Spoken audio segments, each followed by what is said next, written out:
Hey everyone, happy Monday. Off the Rail Sports with your friend Bert Beiswanger. I hope you had a great weekend. I had a wonderful weekend. Rough slate, very rough slate of college football, and I mean just a lot of duds matchups out there. But that changes this Saturday because there's all kinds of good matchups. Um, I'm still recovering from Florida Gators losing at home to South Florida. Florida was to have one of the better seasons they've had in a long time. At least they have one of the better rosters they've had in a long time. Lots of hype, uh, despite the fact that they have what's rated as the number one schedule in the country. You play an SEC schedule. They have non-conference games at Miami, Florida State, and at home to South Florida this past Saturday, where they lost. And it was for a comedy of errors and reasons, but you can't lose that game. Now South Florida, all of a sudden, is they've knocked off number 15 Boise. They knock off number 13 Florida. Those teams I don't think are ranked anymore, but I always look at both ends of that spectrum, right? Florida was ranked 13th before they beat them. Now they go to Miami. Wow, if they start the season beating Boise at Florida, at Miami, things change. That's why in college football, we need to let the dust settle a little bit because these rankings early on are just ridiculous.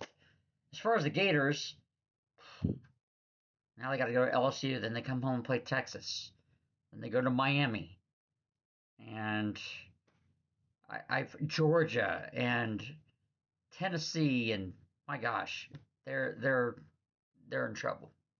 I think Florida was a lock to make the playoffs with two losses this year with that schedule, but one of them wasn't supposed to be South Florida. At any rate, that's college football. We'll get into that more this Saturday because the slate's so much better. By the way, I heard a recommendation on the Dan Patrick show today because regarding scheduling, because this scheduling is just driving me freaking crazy. All right, and the committee showed last year that they're just gonna look at records, and if you go, whatever, 11-1, you're guaranteed no matter what, unless you're in a non-power five, and then they'll act like you didn't play a schedule.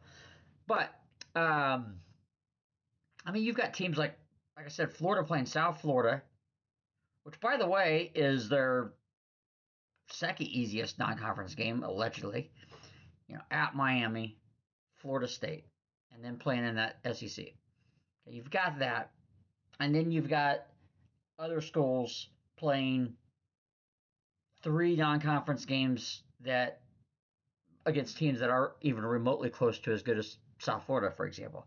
So these games, like Ohio State playing, who did they play? Some. It wasn't even an FBS team; it was FCS. I get it. I get it that means a lot to these schools. I went to a mid-major. I went to Ball State. The paydays are important. But there's got to be a way for college football to have those kind of matchups early on, like week zero, if you will, and make that, those games where it's almost like an exhibition round. And then, and this is a suggestion I heard on Dan Patrick's show today. The conferences control their schedules, right? So that is what it is.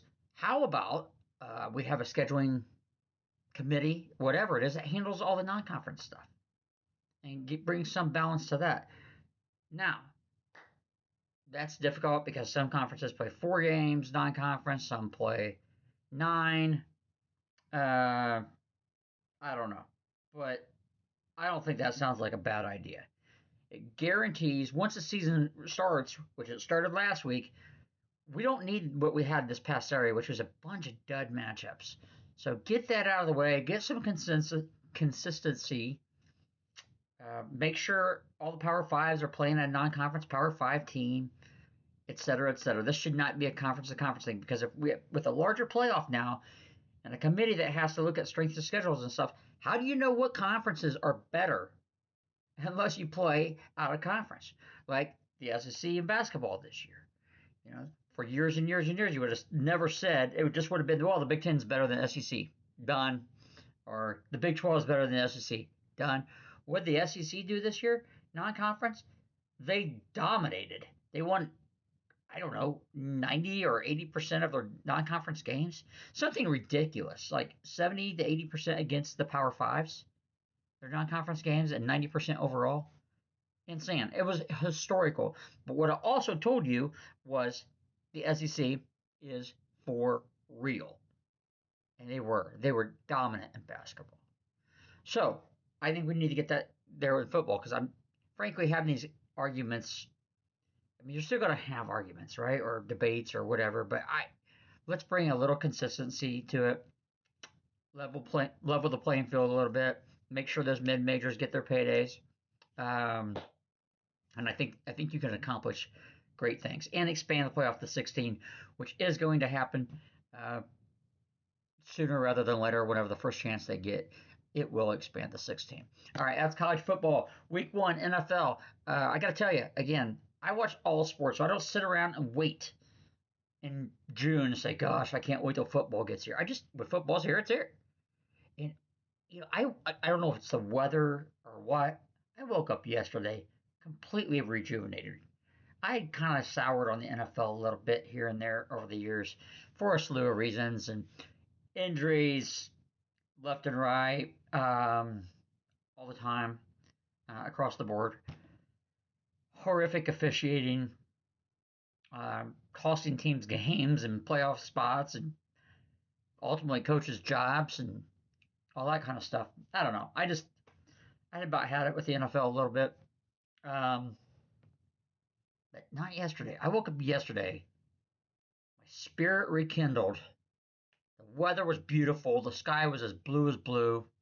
Set up the TVs outside, one on the red zone, one on the Colts, and away we went. I was so excited.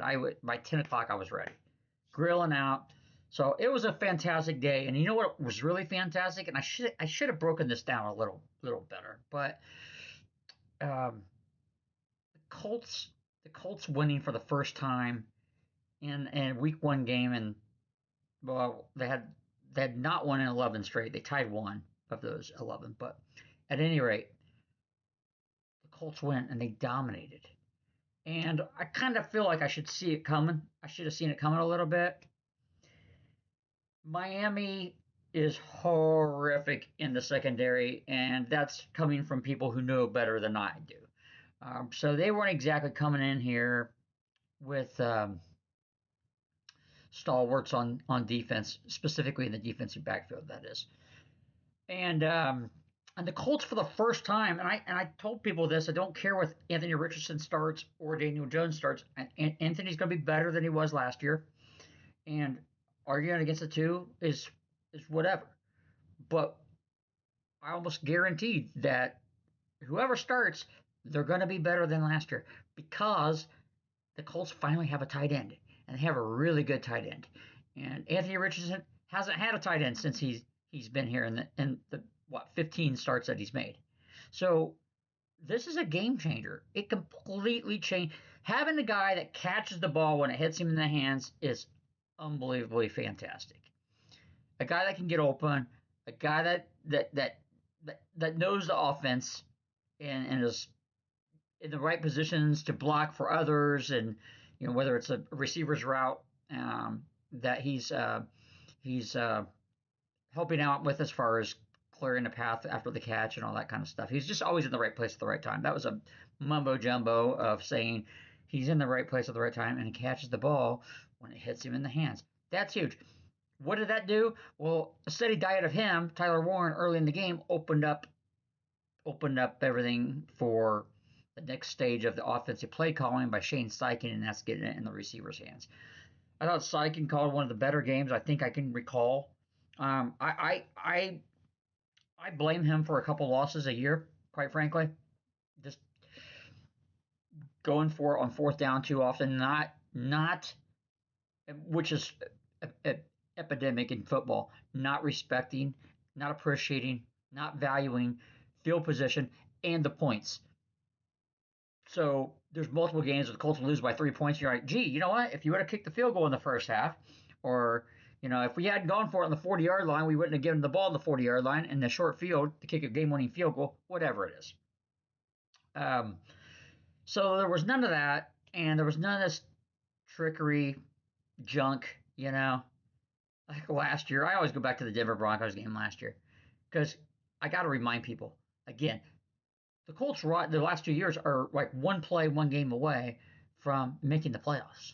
So this is not a Jets franchise or a Browns franchise or whatever, the Giants. This is a team that the Broncos game alone, they should have won that last year. Jonathan Taylor lost it for him. It's that simple. And then when they get down in that game, Shane Steichen makes a boneheaded play call about passing it across the field to A.D. Mitchell. Right? When I say across the field, halfway across the field, right? A.D. Mitchell's lined up in your standard wide receiver set. And then asking him to throw it back across the field where the Broncos defender's just sitting here waiting for the ball like a fair catch. It's unbelievable. Runs the other way, touchdown, game over. Colts down, new scores. So there was none of that junk. It was just very straightforward. Guys doing their job. Daniel Jones doing his job. Getting the ball to people in the right places.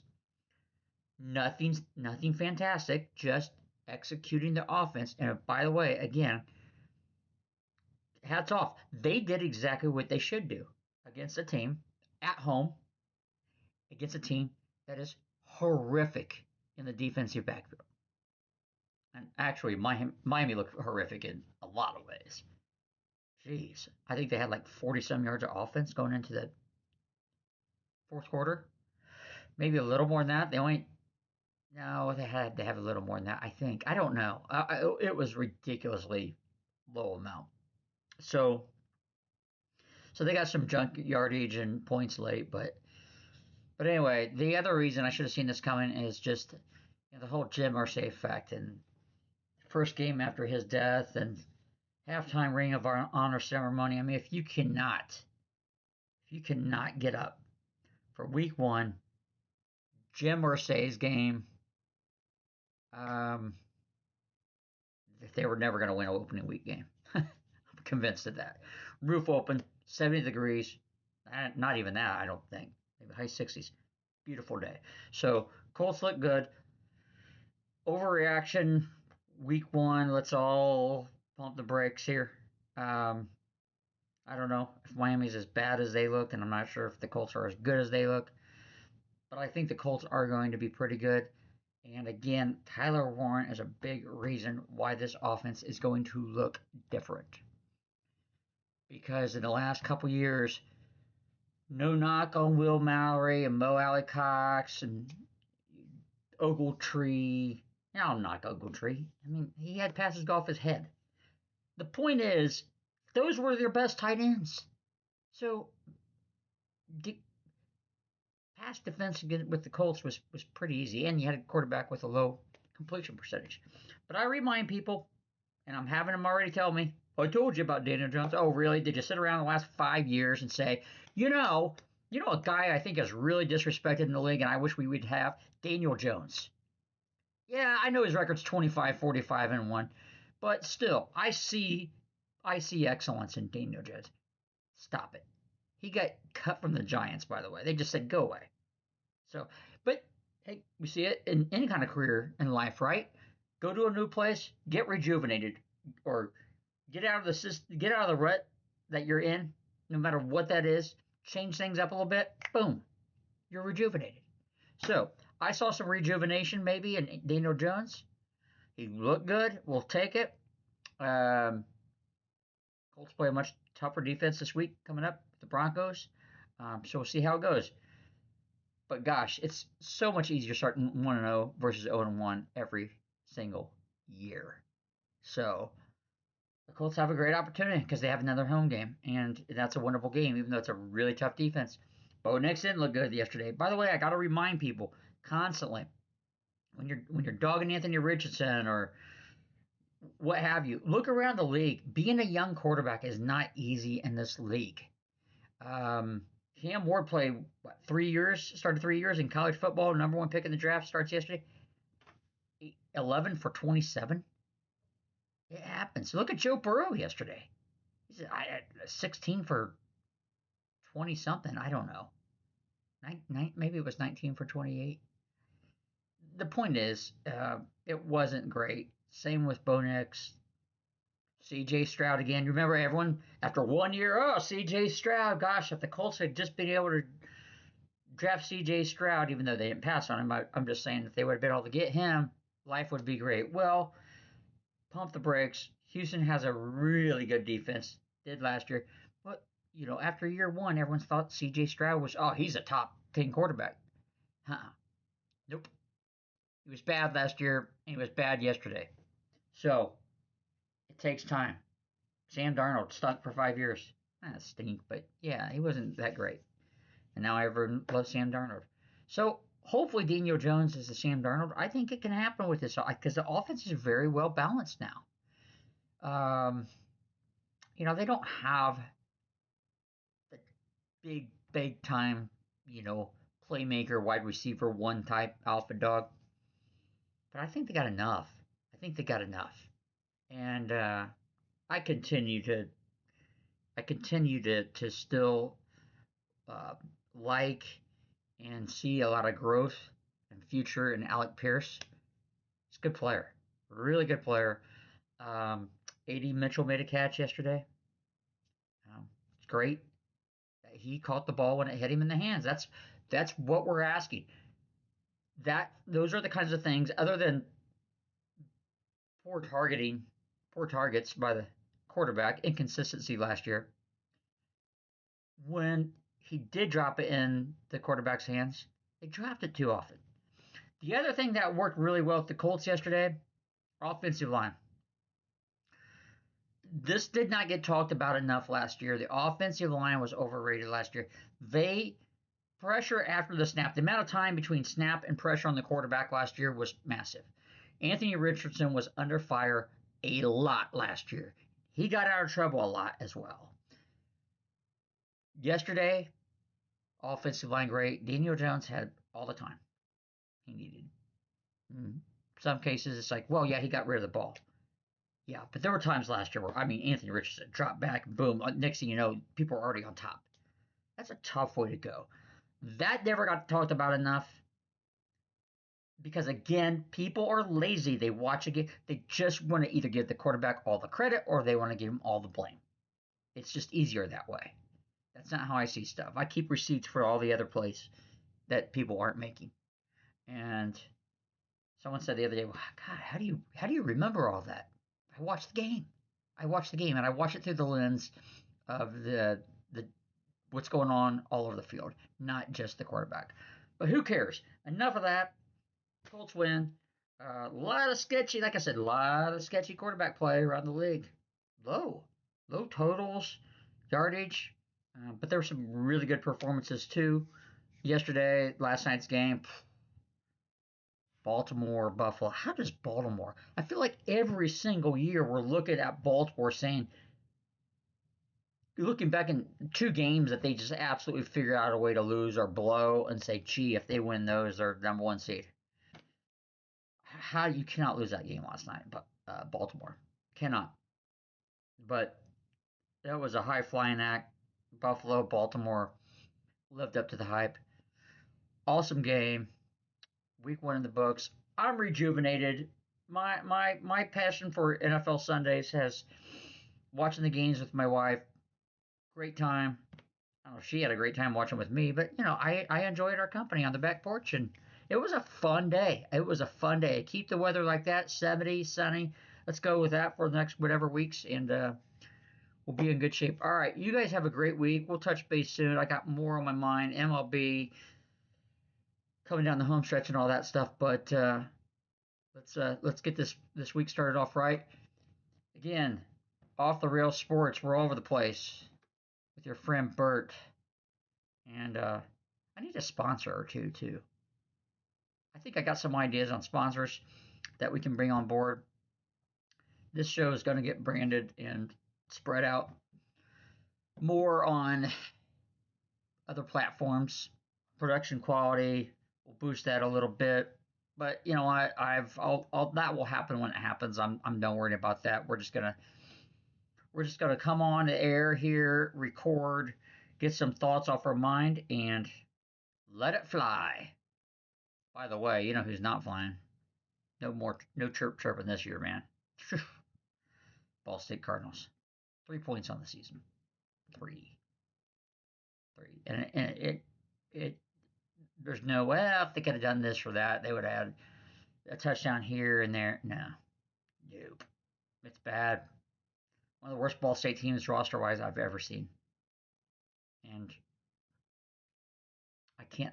I'm sure there's. I mean, there were some duds out there, but man, we've almost always had at least a running back, a couple wide receivers, guys that you look at and tight ends, guys that are like pretty good. I mean, we've lost a bunch of guys to the portal and Power Five conferences, so clearly even though the record wasn't there the last few years, we had talent here and there. I don't know what they're going to do with this team. I don't know. So no high flying for the Cardinals this year. All right, that's it. Let's get settled into the week, and you have a good one, and have a great day, and we'll talk soon. Thanks, everyone.